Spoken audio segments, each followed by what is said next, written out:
சிவனுக்காக விளக்கே சாட்சி நின்ற 63 நாயன்மார்களில் ஒருவர்தான் நமிநந்தி அடிகள் நாயன்மார்.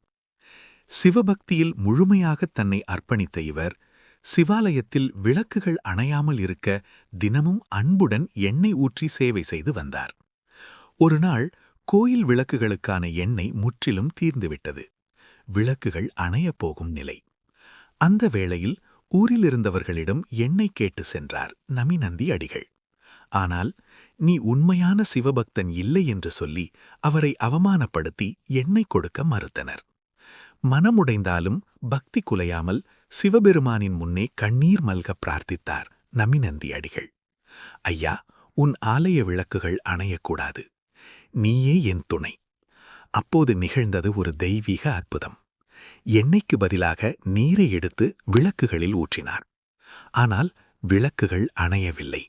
மாறாக முன்பை விட பிரகாசமாக எரிந்தன. சிவபெருமான் தன் உண்மையான அடியாரின் உயர்ந்த பக்தியை உலகிற்கு சாட்சி காட்டினார். உண்மையான பக்திக்கு சாதி இல்லை, தடை இல்லை, சாட்சியே தேவன். அந்த உயர்ந்த சிவபக்தர்தான் நமிநந்தி அடிகள் நாயன்மார். நம சிவாய.